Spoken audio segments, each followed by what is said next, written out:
नमस्कार। मैं राकेश वर्मा आप सभी का स्वागत करता हूं आपके अपने परिवार एसएन गुरुकुल पर। बिहार में बीपीएससी आयोग के माध्यम से तीसरे चरण की शिक्षक भर्ती परीक्षा, जिसमें कक्षा प्रथम से 12वीं तक के विद्यालयों में शिक्षकों की भर्ती हेतु यह परीक्षा आयोजित किया गया था। कई माह गुजर जाने के उपरांत भी परिणाम घोषित नहीं हो पा रहे थे। दिसंबर के प्रारंभ में ही कक्षा प्रथम से 8वीं तक के परिणाम घोषित किए गए। मध्य दिसंबर माह में कक्षा 9वीं 10वीं का परिणाम घोषित किया गया और दिसंबर माह के अंतिम सप्ताह में 11वीं 12वीं का परिणाम घोषित किया जा चुका है। जब 6ठी से 8वीं तक के परिणाम घोषित हुए थे, उसमें कई विषयों के कट ऑफ जो थे वे हैरान करने वाले थे। 9वीं 10वीं के भी जब परिणाम घोषित हुए तो उसमें भी कई विषयों के कट ऑफ हैरान करने वाले थे। और आज जब 11वीं 12वीं का परिणाम घोषित हुआ है तो कई विषयों के कट ऑफ को देखने के बाद आश्चर्य होता है, हैरानी होती है और हमें अपने देश के शैक्षणिक हालात के ऊपर शर्म भी आता है कि भारत को आजाद हुए 77 वर्ष गुजर चुके हैं, लेकिन अब भी शिक्षा विभाग सहित कई ऐसे विभाग की भर्तियां हैं जिसका विज्ञापन जारी होता है, जितने रिक्तियों के विरुद्ध उस हेतु अभ्यर्थी नहीं मिल पाते हैं।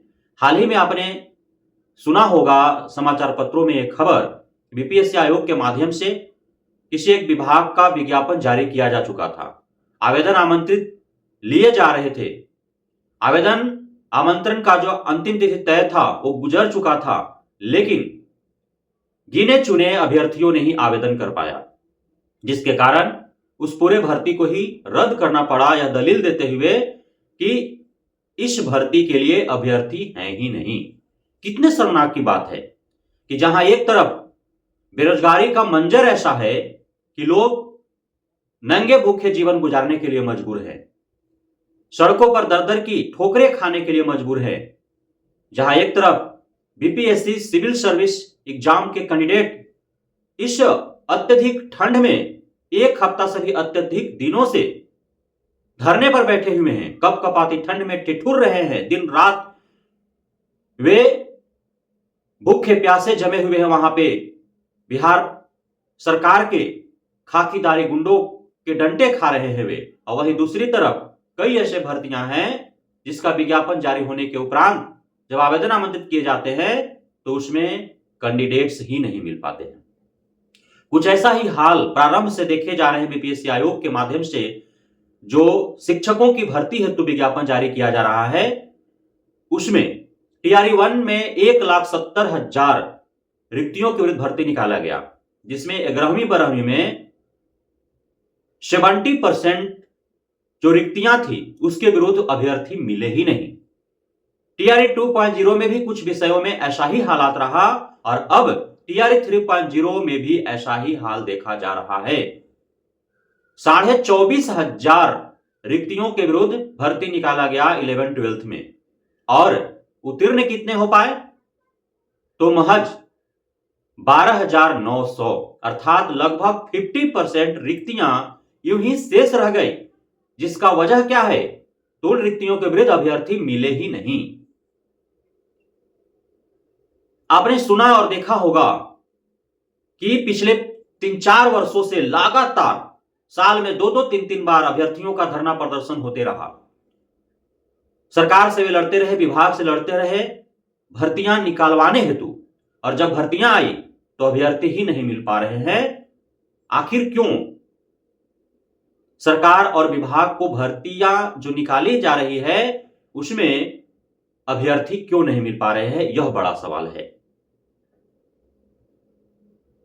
अब जो कट ऑफ जारी किया गया, आखिर वह कट ऑफ इतना शर्मनाक क्यों है?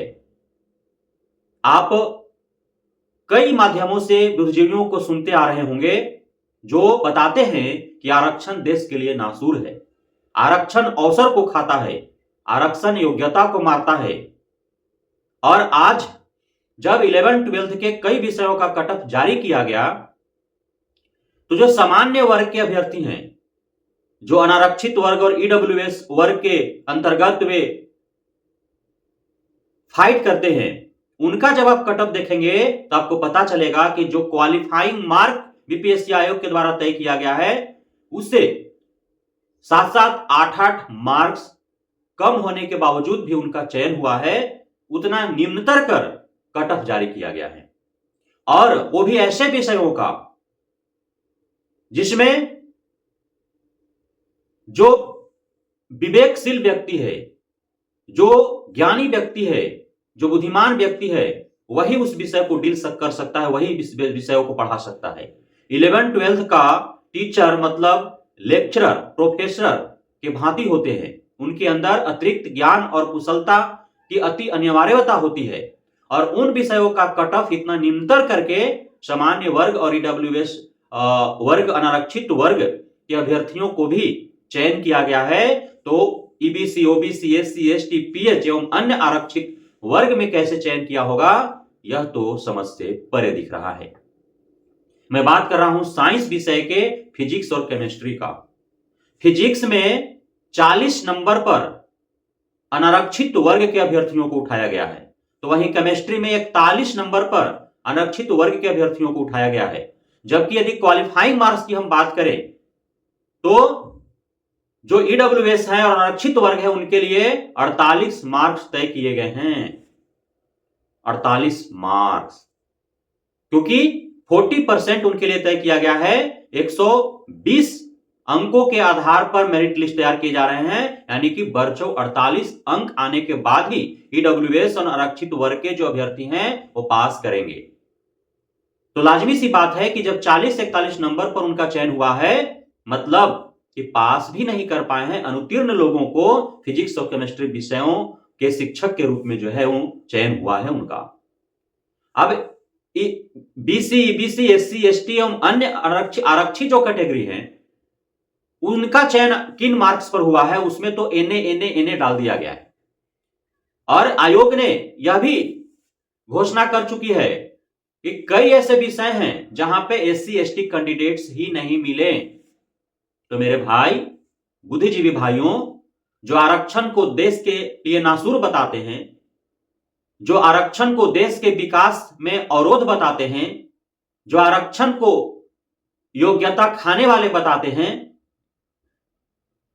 अब आप बताओ कि आरक्षण को लागू हुए 75 वर्ष गुजर चुके हैं, हमारे देश को आजाद हुए 77 वर्ष गुजर चुके हैं और आज भी 11वीं 12वीं का जब शिक्षकों की भर्ती हेतु जब विज्ञापन जारी हो रहे हैं, आवेदन आमंत्रित हो रहे हैं, तो एससी एसटी के कैंडिडेट्स नहीं मिल पा रहे हैं। तो लाजमी सी बात है कि अभी एससी एसटी वर्ग के लोग शिक्षा से कोसों दूर हैं, वे जागरूक नहीं हो पाए हैं, वे विद्यालय के दहलीज तक पहुंच नहीं पाए हैं।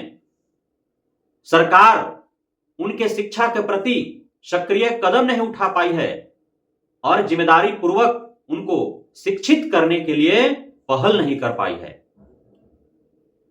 आप खुद सोचे और समझे कि जो सदियों से संपन्न वर्ग हैं, सामान्य वर्ग, जब उन्हें अनुत्तीर्ण होने के बावजूद भी चयन हो रहा है, तो एससी एसटी जो सदियों से सामाजिक बहिष्कार का दंश झेलते आए हैं, जिन पर सदियों से शोषण और अत्याचार होता रहा है, जिन्हें सदियों तक शिक्षा से कोसों दूर रखा गया है, वे महज 70-75 वर्षों में जादुई तरीके से कैसे शिक्षित हो जाएं कि उनका चयन 120 में 80 नंबर आने के बाद हो। तो जो पूर्व से एससी एसटी वर्ग का जो चयन निम्नतर अंकों पर होते रहा है, कमतर अंकों पर होते रहा है, उसको लेकर के सरकार पर लांछन लगाते आए हैं, आरक्षण को कोसते आए हैं कि कम अंक पर चयन होने के कारण हमारा देश इतना पिछड़ा है। तो आज जो फिजिक्स और केमिस्ट्री एवं अन्य विषयों में जब इतना निम्नतर कमतर अंकों पर सामान्य वर्ग के अभ्यर्थियों का चयन हुआ, तो क्या यह विकास के लिए बाधा नहीं होगी? यह सबसे बड़ा सवाल है। आज हमारा देश किस दौर से गुजर रहा है, जहां एक ओर विश्व के कई देश इस 21वीं सदी में उपलब्धियों का चरम पार कर चुके हैं, सुपर डेवलप्ड कंट्री बन चुके हैं, वही हमारा देश किस तौर से गुजर रहा है कि बिहार जैसे प्रदेश में 11वीं 12वीं के शिक्षक भर्ती में अभ्यर्थी नहीं मिल पा रहे हैं। 24,500 रिक्तियां भी बिहार प्रदेश नहीं भर पाया, जबकि बिहार के साथ साथ दूसरे राज्य के भी अभ्यर्थी इस भर्ती में सम्मिलित हुए हैं। कितनी शर्म की बात है हमारे बिहार प्रदेश के लिए और भारत देश के लिए।